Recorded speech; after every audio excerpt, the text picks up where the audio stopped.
জুলাই সনদের ভিত্তিতেই আগামী ফেব্রুয়ারির যে নির্বাচন সেই নির্বাচন অনুষ্ঠিত হবে। 5টি অল্টারনেটিভ প্রস্তাব কমিশনের পক্ষ থেকে দেওয়া হয়েছে, সেখানে জামাত ইসলামীরও একটি স্পেসিফিক প্রস্তাব দেওয়া হয়েছে।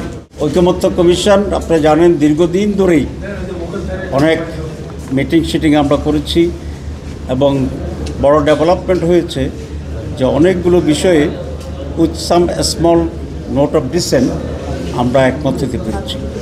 এখন যে আলোচনা চলছে সেটা হচ্ছে এটা কিভাবে বাস্তবায়ন করা হবে, কি বিষয়ে ঐকমত্য, এই ব্যাপারে কনসেনসাস ইজ দেয়ার, আমরা পৌঁছে গেছি। এখন কি পদ্ধতিতে এটা বাস্তবায়ন হবে সেটাই হচ্ছে আজকের মূল আলোচনা। সে আলোচনা চলছে এবং এটা বিরতির পরেও চলবে। 5টি অল্টারনেটিভ প্রস্তাব কমিশনের পক্ষ থেকে দেওয়া হয়েছে সেটা, এবং সেখানে জামাত ইসলামীরও একটি স্পেসিফিক প্রস্তাব দেওয়া হয়েছে। আমরা আশা করি এই 5টি প্রস্তাবের ভিতরে আমরা অনেকটা কাছাকাছি আসতে পারবো এবং সেই ভিত্তিতেই এই জুলাই সনদের আইনগত ভিত্তি হবে এবং জুলাই সনদের ভিত্তিতেই আগামী ফেব্রুয়ারির যে নির্বাচন সেই নির্বাচন অনুষ্ঠিত হবে।